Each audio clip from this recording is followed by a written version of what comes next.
Hi everyone, it's John Mitchell. In today's video, we're going to look at termination management, which is the ending of an employment contract where the employee ceases to work at a particular business. Now, every employee will go through termination at some stage in their working life, whether it be they've made the decision themselves to leave or whether the business makes that decision for them. So during termination, it's important that employee is treated fairly and lawfully because it's not always under the best circumstances that an employer is leaving the business. So it's crucial that the business protects themselves and also looks out for the employee during the termination phase. Now, termination can be either voluntary, where the employee decides to leave the business off their own accord, or involuntary, where the business makes that decision for them and terminates the employee contract. Now, there are four methods of termination that we need to go through here. The first one is retirement, which is where the employee decides to leave the workforce, not just the business, but actually intends to leave the workforce. And it's important that the business helps the retiree in this transition. It is a major change in a person's life, and the business should handle it as such and try and help them through that transition. However, it's also a transition for the business because they're going to lose talent and experience, and sometimes lots of experience and highly talented employees through retirement, so they need to prepare themselves for that transition.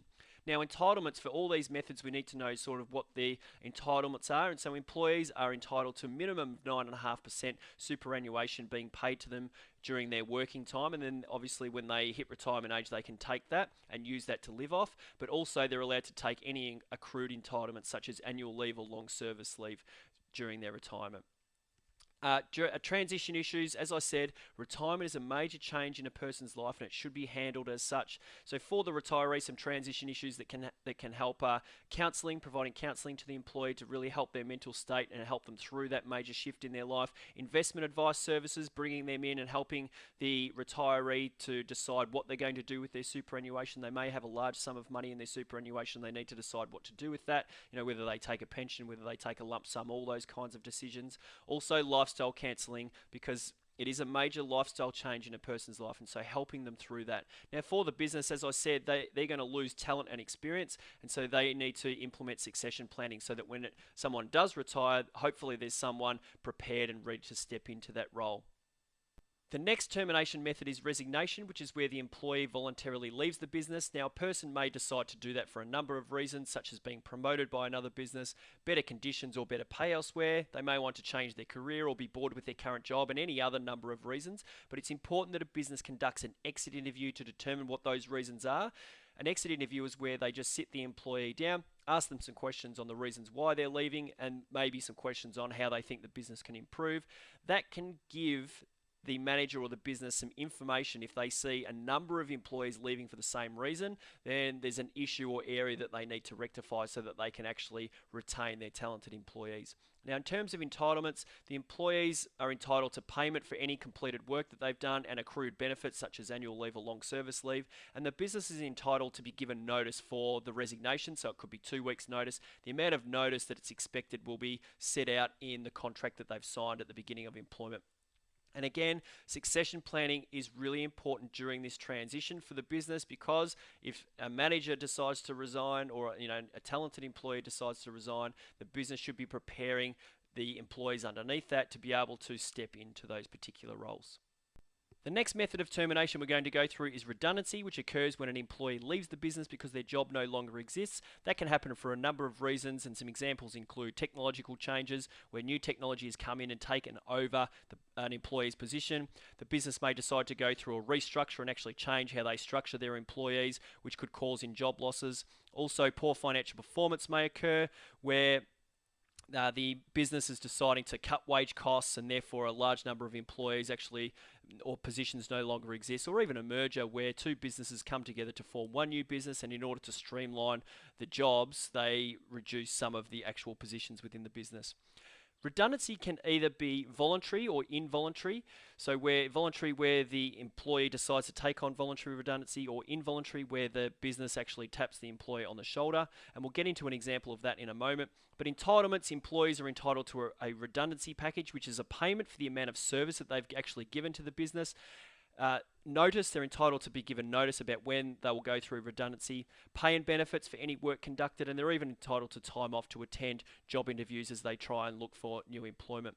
Now, transition issues, this is a major transition in an employee's life, and it should be handled as such, so the business can manage that through counselling, providing counselling for the employees because it's a major change in their life, those being made redundant, but also those that remain at the business because they may have friends and family that are going through this redundancy. Outplacement services, they're organisations that come in and that will manage the whole transition and look for employment for the employees that are being made redundant. That can be really helpful. Career advice for the employees. Any training, even though it's a cost to the business, training the employees that are redundant or going through redundancy so that they are more employable, and also financial advice. So those transition issues, just be thinking about things that the business can do to help make the transition easier for the employees and also really trying to help them find new employment.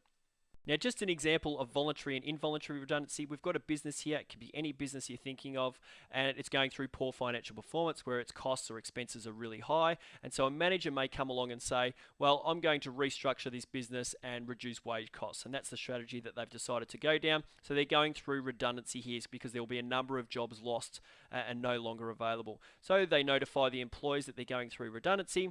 The business or the manager offers them a redundancy package, which is a payment for the amount of service that they've provided the business. How much they're actually paid will be determined or is stipulated in the employment contract that they signed at the beginning of employment.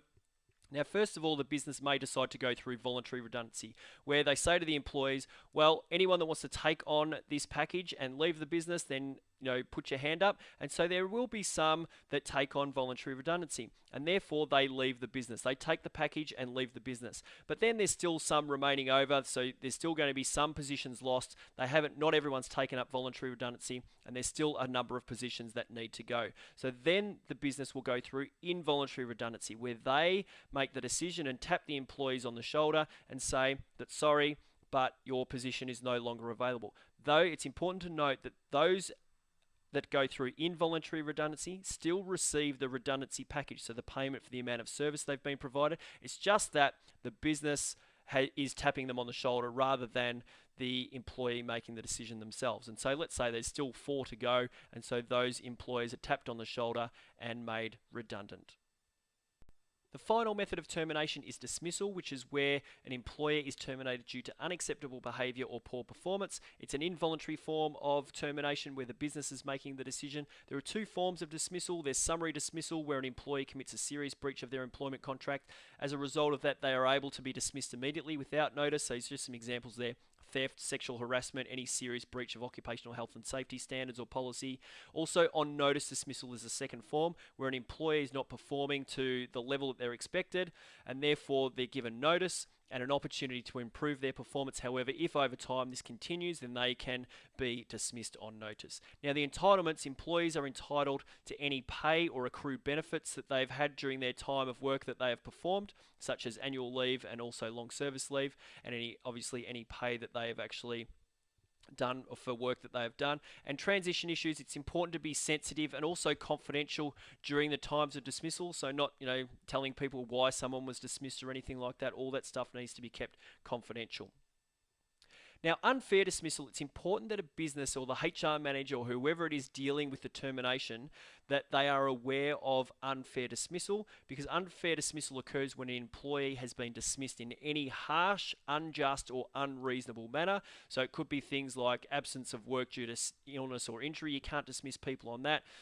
Belonging or not belonging to a trade union. Any discrimination such as, race, sex, religion, and those types of things, no one can be dismissed on those terms. And therefore, if they are, then they may have an unfair dismissal claim. So it's really important that the human resource manager or whoever it is that's dealing with termination know the law and are trained in how to handle dismissals.